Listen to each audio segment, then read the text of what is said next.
and welcome to Bob's Garden. Today we're going to discuss a technique for developing roots. It's called air layering. And what we're going to be doing is we're going to be developing roots somewhere up here through this tree in here. Now there's another technique called ground layering where you actually take a branch and you bring it down into another pot. And then you take away some of the bark here and then put this into a pot, and it will develop roots in here, and then you'll have another tree. Now with this particular tree, what I've been doing is I've been trying to develop this as bonsai, and it was up about here, and I kept bringing it down, and I couldn't get it down any further than this. And so we ended up with this beautiful roots, but this length from here to here is much too great for bonsai. And even if I brought everything down to this level, it really wouldn't work out.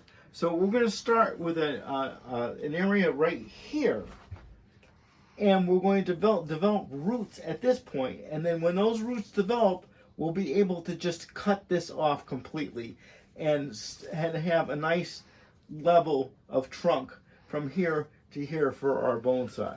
And then we still have left this part of the tree. This is what I want to preserve. I could do this right here. And if I did, we cut this off. The chances of this coming back are not that great, but they could. I don't want to take that chance because I still want this tree. So we're going to develop the roots in here. If we did try to develop the roots in here, the roots would work. It's just a matter of a technique called pollarding, where you would cut this off entirely and try to train the leaves as they sprouted back. So that's a possibility. But let's do this in here, and you can see what this technique is like. All right, so we want to remove bark from in here, this area right here, and how much you remove is dependent on how thick the branch is. If we were going to try to develop roots here, we only need about a ½ inch from here to here, taking the bark off. On this, we're going to need at least a finger's width from here to about there. So we're going to take a X-Acto knife, and we're going to make a little score here, right through here, so it doesn't tear beyond there. And we'll do that about here would be good. I'm going to go all the way around.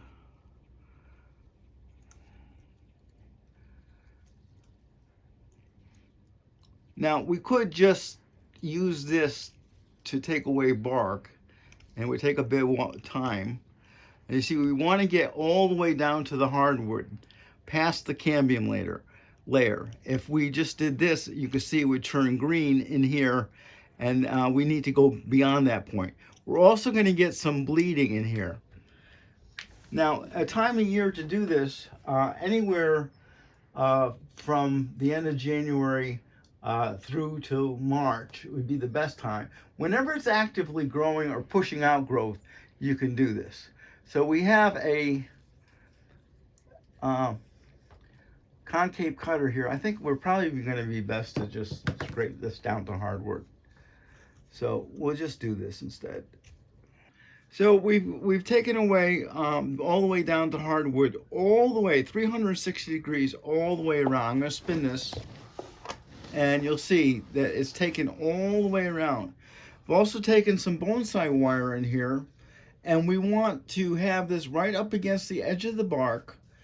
And I used my needle nose pliers here to tighten this. Don't over tighten it or it will break. You want to leave some wire out like this.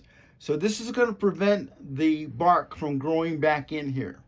So our next step is to take some rooting hormone powder and brushing it on here.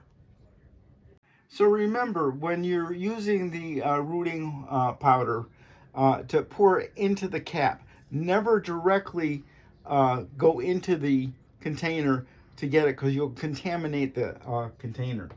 So we pour some into the cap, and you take a brush like this and just lightly dust this in here, and it will stick because it's a little bit of sap coming through there.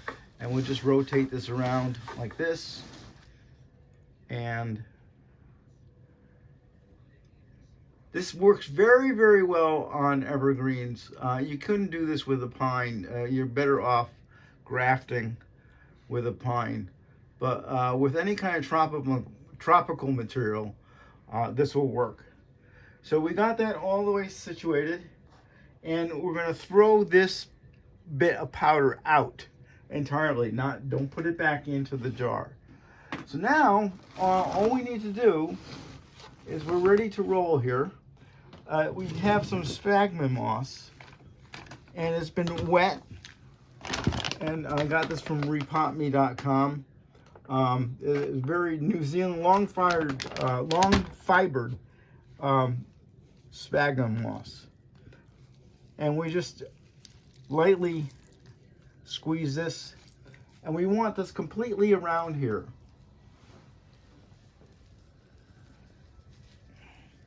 And now you're going to see why we left some wire here. And we just come around here. Sometimes it's easier if you have somebody else helping you out.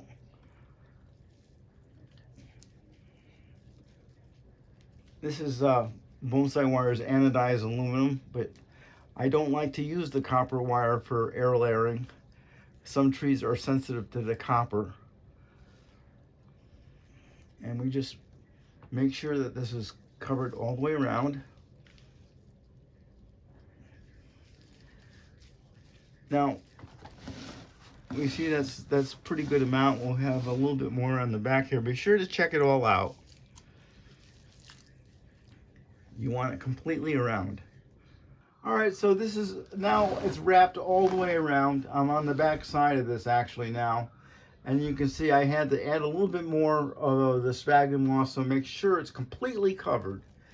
And I'm now going to wrap this in plastic wrap all the way around. And you see I also have put another piece of wire in here to help me secure this. So we just come around like this.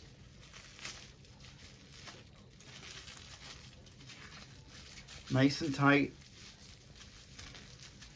Now, some people use a black plastic bag, a garbage bag for this, and there's nothing wrong with that. Actually, in some situations, that actually helps because it generates heat. But I like to see the roots developing and how they're coming along, so that's why I do it this way. So we use that extra piece of wire to secure this. And if you need to close the top, you could also, what happens here is that you could also keep track of this if it dries out. We don't want to get this to be dry until the roots develop. And over the next couple of weeks, we should start to see a pattern of roots coming all the way out from that. And once that is rooted all the way around, then we just take a saw and we just cut this right off in here. And I'll still have a nice tree after it's done. So we'll let this root, and then we'll have a video that shows you how to pot this up. So anytime we're actually developing roots in the air. So that's why it's called air layering. If we were to bring these branches down and put them into a pot with the same method, we wouldn't need to wrap this in plastic. You would just put it right into the soil. You would need a pot up and through here. This works, and that's ground layering because you're layering along the ground. Ground layering works better if you have a low branch. And this doesn't have a low branch, and the reason why we're doing this is to make a short trunk here with roots just from here to here. And then I would then style this, and we'll show you how to do that. So this is a really good technique for developing roots. You can add this to your repertoire, and it's not all that difficult to do. So thank you for watching Bob's Garden. Please share, subscribe, and comment on my videos, and we'll see you next time. And remember, Be curious, not judgmental.